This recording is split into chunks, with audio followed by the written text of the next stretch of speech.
जी अस्सलाम वालेकुम। यासीन आपके साथ हाजिर है मॉर्निंग ब्रीफिंग में।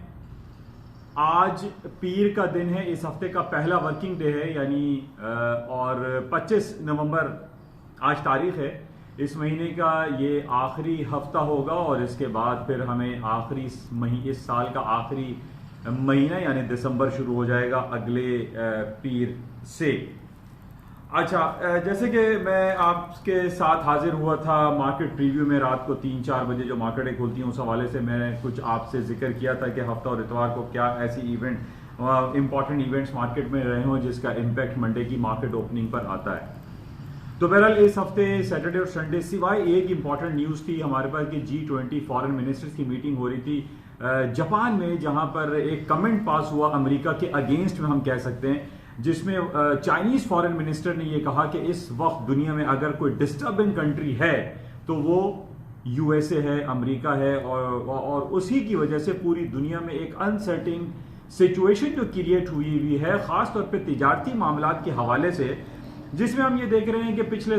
डेढ़ साल से अमेरिका बिलियंस ऑफ डॉलर के टैक्सेस चाइनीज गुड्स पे लगा रहा है। तो कभी यूरोपियन यूनियन के हवाले से वो टैक्सेस लगाने की बातें करता है। तो इस वजह से जो पूरी दुनिया में अक्रॉस द बोर्ड अगर हम डिस्टर्ब सिचुएशन अगर देखते हैं तो उसमें हमें अमेरिका की तरफ से डिस्टर्बेंस दिखाई देती है, ना सिर्फ तिजारती सिलसिले के हवाले से बल्कि अमेरिका में जो डोनाल्ड ट्रंप की डिफरेंट इन्वेस्टिगेशन इम्पीचमेंट के हवाले से जो हम देख रहे हैं। पूरी दुनिया इसी की खबरों के गिर्द घूमती रहती है कि ट्रंप साहब की इम्पीचमेंट होने वाली है। तो पहले उन्होंने यानी जो इन्वेस्टिगेशन हुई थी 2016 के इंतखाबात के हवाले से कि जनाब रशियन लॉबी उसमें इन्वॉल्व थी, उस हवाले से काफ़ी इन्वेस्टिगेशन हुई। इम्पीचमेंट तो बहरहाल ट्रंप साहब की उस हवाले से ना हो सकी, लेकिन लेटर ऑन हमने देखा कि उसको थोड़ा सा दबा दिया गया, उसमें जो इम्पीचमेंट का सिलसिला था वो ना हो सका। सिर्फ रॉबर्ट मुलर की इम्पीचमेंट हुई और वो भी इन कैमरा हुई, लेकिन हकीकत आम आवाम के सामने नहीं आ सकी। लेकिन डेमोक्रेट काफी अरसे से लगे हुए थे और डेमोक्रेट ने अब ये कहना शुरू कर दिया जो पिछले दिनों की जनाब यूक्रेन के प्रेसिडेंट को ट्रंप साहब ने कॉल की थी और जो बाइडेन के खिलाफ उन्होंने कार्रवाई करने की कोशिश की कि वो नाअहल करार दे दिए जाएं,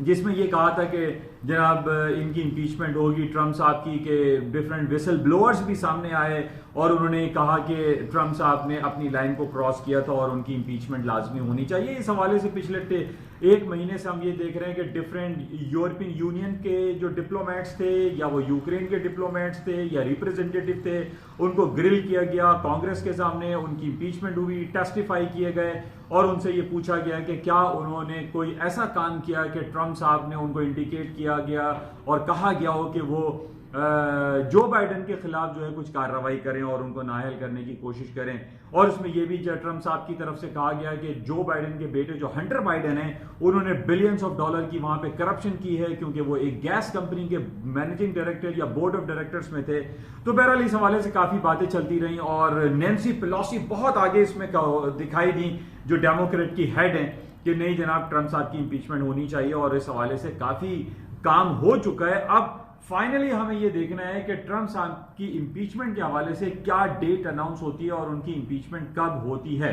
ये एक नेगेटिव हो सकता है, लेकिन पहले भी मैंने आपसे ये कहा था कि ये इतना नेगेटिव नहीं है कि हम ये समझें कि जनाब ट्रंप साहब की इंपीचमेंट कॉल हो गई तो वो सदारती कुर्सी से जो है वो हटा दिए जाएंगे और उनकी जगह कोई और आ जाएगा, जिस तरीके से बैक इन 1973-74 में रिचर्ड निक्सन का वाटरगेट स्कैंडल के हवाले से सिलसिला हुआ था और उनको भी इम्पीचमेंट हुआ। इम्पीचमेंट तो उनकी एग्जैक्ट मुझे याद नहीं है, लेकिन उनको रिजाइन करना पड़ता और उनके बाद जेरोल्ड फोर्ड वहां के प्रेसिडेंट बने थे। बहरहाल इस दफा भी जो एक डिस्टर्बिंग कंट्री का नाम आ रहा है पूरी दुनिया में, खासतौर पे चाइना जो कह रहा है वो यूएसए को कह रहा है। ये पिछले सैटरडे और संडे को जो G20 की जापान में मीटिंग हुई थी नगोया सिटी में, वहां पर यह कमेंट पास किया गया। अच्छा, इसके साथ ही जो खबर अभी मैं ताज़ा तरीन डॉन के डिफरेंट आर्टिकल्स में देख रहा हूं उसमें हांगकांग के हवाले से बहुत ज़्यादा जो है वो खबरें चल रही हैं। पिछले 6 महीने से हम देख रहे हैं कि हांगकांग में एक अनसर्टेन सिचुएशन है, प्रो डेमोक्रेसी प्रोटेस्ट बहुत ज़्यादा हो रहे हैं और काफ़ी लोग वहाँ मारे भी जा चुके हैं और काफ़ी लोग जो है वहाँ सड़कों पर निकले हैं। और अब इसमें यह भी कहा जा रहा है कि जनाब इसके पीछे जितने भी वहां प्रोटेस्ट हो रहे हैं उसमें अमेरिकन लॉबी, अमेरिकन कुछ लोग हैं जो कि ये प्रो डेमोक्रेसी जो प्रोटेस्ट हो रहे हैं हांगकांग में, इसमें पीछे अमेरिका का हाथ दिखाई देता है। अच्छा, अब कल वहां पर एक डिस्ट्रिक्ट काउंसिल के इलेक्शन हुए जो कि 452 डिस्ट्रिक्ट काउंसिलर्स का चुनाव हुआ या वहां पे इलेक्शन हुए। डिफरेंट 18 डिस्ट्रिक्ट हैं हांगकांग के, उसमें 452 डिस्ट्रिक्ट काउंसिलर के इलेक्शन हुए और 69% कहा यह जा रहा है कि बैक इन 1997 के बाद जब से हांगकांग बरतानिया के तसल्लुत से आज़ाद होकर चाइना के अंडर में आया है, जो कि 100 साल के पट्टे पे था। 1897 में ये बरतानिया के पट्टे पे था और उसके बाद 1997 में बरतानिया के तसल्लुत से आज़ाद हुआ और हांगकांग चाइना के अंडर में आ गया। अब ये कहा जा रहा है कि जो पिछले 7-8 महीने से हम देख रहे थे डिफरेंट प्रोटेस्ट वहां पे चल रहे हैं, 69% टर्न आउट आया है। ये बहुत बड़ा एक टर्न आउट है और इन हालात में जबकि हांगकांग में बहुत ज़्यादा एक टेंस हालात हम देख रहे हैं और वहाँ पे प्रो डेमोक्रेसी और कम्युनिज्म या बीजिंग गवर्नमेंट के खिलाफ जो है वहाँ पे लोग उठ खड़े हुए हैं और वो ये चाहते हैं कि वहाँ पे डेमोक्रेटिक प्रोसेस हो, वहाँ पर उनका अपना प्राइम मिनिस्टर हो और डेमोक्रेटिक तरीके से वहाँ पर एक हुकूमत गवर्नमेंट फॉर्म की जाए। अब वहाँ पर इस वक्त जो चीफ एग्जीक्यूटिव हैं कैरी लैम गालिबन उनका नाम है, तो उनके खिलाफ अब ये कह रहे हैं कि या जो बीजिंग बैक गवर्नमेंट है उसके खिलाफ एक रेफरेंडम के तौर पे ये कहा जा रहा है कि ये जो डिस्ट्रिक्ट काउंसिल के वहां पे इलेक्शन हुए हैं वो एक क्लीन स्वीप, अभी रिजल्ट अनाउंस नहीं हुआ है लेकिन ये कहा जा रहा है कि जनाब बीजिंग की गवर्नमेंट के खिलाफ और वहां पे जो लैम है कैरी लैम उनके खिलाफ एक रेफरेंडम हो गया है और अब लोग वहां पर जाते हैं कि डेमोक्रेसी आए और हांगकांग में जो चाइना के तसल्लुत में तो बहरहाल है लेकिन वो ये कहते हैं एक अलग बॉडी बनाई जाए और वहां पर एक डेमोक्रेटिक प्रोसेस को परवान चढ़ना चाहिए। तो इस हवाले से अब बहरहाल इसका जो कंप्लीट रिजल्ट हमारे पास आज रात में या कल तक आ जाएगा, उसमें हमें यह पता चलेगा कि क्या वाकई में वहां पर डेमोक्रेसी के लोग ख़्वाह हैं और वहां जो हांगकांग के लोग हैं वो चाइना के तसल्लुत से क्या वाकई में आज़ादी चाहते हैं। अच्छा, इस हवाले से बहुत सारी पहले भी मैंने आपसे जिक्र किया था कि एक कॉन्स्पिरेसी थ्योरी हांगकांग में हमें दिखाई दे रही है। अब उसके पीछे कौन से अवामिल कारफरमा है ये अभी कहना कुछ क़ब्ल वक्त होगा, लेकिन पिछले दिनों हमने कांग्रेस में ये देखा, यूएस कांग्रेस में एक लेजिस्लेशन पास हो गया है जिसमें ट्रंप साहब की दस्तखत होना बाकी है और उसमें यह कहा जा रहा है कि ऑफिशियली लीगली अब अमेरिका हांगकांग को सपोर्ट करेगा। न सिर्फ हांगकांग को सपोर्ट करेगा बल्कि वो ताइवान जो उनका सदर्न सिटी है वो जो कि चाइना के अंडर में आता है उसको भी वो सपोर्ट करेगा। अच्छा, मैंने 3 दिन पहले भी आपसे ये कहा था कि ये बड़ा नेगेटिव होता चला जा रहा है, खास तौर पे अमेरिका का इन्वॉल्वमेंट हांगकांग में या ताइवान में या चाइना के दाखिली मामलात में जो डिस्टर्बेंस क्रिएट हो रही है ये बहुत नेगेटिव हो सकता है और चाइना बरमला इसका इजहार कर चुका है कि अगर चाइना के अंदरूनी मामलात में अमेरिका ने दाखिल होने की कोशिश की तो उसके रिजल्ट्स बहुत खराब आ सकते हैं। तो बहरहाल हम जिस तरीके से मार्केट, जैसे मैं आपसे ये कहता हूं कि अमेरिका की तारीख की बुलंद तरीन सतहों पे स्टॉक मार्केटें चल रही हैं और एक तरफ अमेरिका और चाइना के दरमियान बिलियंस ऑफ डॉलर के टैक्सेशन की बात हो रही है, तो रोल बैक की बात हो रही है या उसको डिफरेंट कंसेशन की बात हो रही है या डिफरेंट परसेंटेज उसको डिक्लाइन करने की बात हो रही है। अमेरिका और चाइना दोनों एक दूसरे के साथ बाहमी रवाबित कायम करने की बातें कर रहे हैं। तो दूसरी तरफ अब हम ये देख रहे हैं कि अगर अमेरिका हांगकांग में या ताइवान के मामलात में बहुत ज्यादा इन्वॉल्व होता हुआ दिखाई भी दे रहा हो, अगर हो जाता है तो ये चाइना इसका मुंह तोड़ जवाब अमेरिका को दे सकता है। तो इस वजह से मैं आपसे ये कह रहा था कि ये एक निगेटिव खबर है जो कि खास तौर पे इस रीजन में पाकिस्तान, ईरान, इंडिया और ये जो आपका बेल्ट है पूरी चाइना के साथ, इसमें एक डिस्टर्बेंस क्रिएट हो सकती है अगर अमेरिका ने कुछ ज्यादा कार्रवाई शुरू की। तो बहरहाल इसको हम नजर में रखेंगे। लेकिन वहां पे जो हांगकांग में कल इलेक्शन हुए डिस्ट्रिक्ट काउंसिल के, उसमें यह कहा जा रहा है कि ये क्लीन स्वीप होगा अगेंस्ट बीजिंग बैक गवर्नमेंट और कैरी लैम के खिलाफ ये रेफरेंडम करार दिया जा रहा है। लेकिन एक सवाल, एक पॉइंट यहां पर यह भी रेज हो रहा है कि आजकल देखिए जितने भी पॉलिटिकली जो इलेक्शन किए जाते हैं, करवाए जाते हैं, उसके अंदर एक बहुत ज़्यादा एक वर्ड इस्तेमाल हो रहा है, पॉलिटिकल हैकर्स। अब हम ये नहीं कह सकते कि जनाब ये हांगकांग में जो डिस्ट्रिक्ट काउंसिल के इलेक्शन हुए और उसमें ये बात हो रही है कि जनाब क्लीन स्वीप होता हुआ दिखाई दे रहा है, तो इसमें पॉलिटिकल हैकिंग, कंप्यूटर हैकिंग को अलग नहीं किया जा सकता। बहरहाल इसको मजीद देखेंगे कि क्या ये वाकई में प्योरली बिल्कुल शफाफ इलेक्शन वहां पर हुए हैं हांगकांग में, या इसमें कहीं किसी की कोई इन्वॉल्वमेंट रही हो। बहरहाल इसको हम देखेंगे। अच्छा, इसके साथ ही थोड़ी मार्केट की हम बात कर लेते हैं। मार्केट में आज सुबह से हम ये देख रहे हैं न सिर्फ PSX Pakistan stock exchange higher side पे है, 350-400 पॉइंट मार्केट प्लस है, बल्कि पूरी दुनिया की स्टॉक मार्केटें इस वक्त पॉजिटिव हैं। अच्छा, पॉजिटिव होने की वजह एक दुनिया का बहुत बड़ा एक इंडिकेटर है जिसको हम MSCI Morgan Stanley capital international के नाम से जानते हैं। उसकी रिपोर्ट आई है रात में, जो 0.4% से 0.7% ग्रोथ रेट उसने अक्रॉस दी बोर्ड पूरे दुनिया का या जापान का या एशियन इमर्जिंग मार्केट का प्लस कर दिया है 0.4 से 0.7%। तो ये बहुत खुशाइन बात है जिसकी वजह से आज हम देख रहे हैं कि पूरी दुनिया की स्टॉक मार्केटें पॉजिटिव है। पिछले दिनों हमारे पास MSCI पाकिस्तान की भी रिपोर्ट आई थी जिसमें पाकिस्तान की इकोनॉमिक इंडिकेटर्स को, पाकिस्तान की स्टेट बैंक को, पाकिस्तान की स्टॉक मार्केट को, पाकिस्तान के रेगुलेटर्स को, FBR को बहुत सराहा गया था, जिसकी वजह से पाकिस्तान की स्टॉक मार्केटों में तेजी का रुझान आया और तकरीबन 10 से 11,000 पॉइंट अपने लोएस्ट 28,000 के लेवल से उठ चुकी है और अभी तकरीबन 39,000 तक पाकिस्तान PSX इंडेक्स आ चुका है। तो पाकिस्तान के स्टॉक मार्केट में काफी पॉजिटिविटी दिखाई दे रही है। 22 नवंबर को स्टेट बैंक ऑफ पाकिस्तान के इंटरेस्ट रेट का अनाउंसमेंट था जिसमें वाइडली एक्सपेक्टेड तो ये था कि पाकिस्तान अपना इंटरेस्ट रेट डिक्लाइन कर देगा, लेकिन वही 13.25% पे अनचेंज रहा। अब हम ये कह सकते हैं जो किचन आइटम था पिछले 3-4 महीनों से, जिसमें टमाटर की कीमतें बहुत ज्यादा हो गई थी, वो हमारे एक पॉलिटिशियन ने भी कहा कि टमाटर ने डॉलर को मात दे दिए, यानी 300-400 रुपए किलो टमाटर है जबकि डॉलर 155-160 रुपए के करीब है। तो बहरहाल टमाटर या किचन आइटम के ऊपर जाने की वजह से हमारा इन्फ्लेशन बढ़ा। इन्फ्लेशन जब हायर साइड पे रहता है तो जिसकी वजह से हम ये देखते हैं इसका रिफ्लेक्शन आता है स्टेट बैंक की मॉनेटरी पॉलिसी में, और मॉनेटरी पॉलिसी अनचेंज रही बिकॉज ऑफ टमाटर की प्राइस। मैं ये इजराए तफन्नु नाम से कह रहा हूं, लेकिन ओवरऑल जितने भी हमारे पास इंडिकेटर्स थे, जो इन्फ्लेशनरी प्रेशर था बहुत ज्यादा था, जिसकी वजह से स्टेट बैंक ऑफ पाकिस्तान ने अपना इंटरेस्ट रेट डिक्लाइन नहीं किया।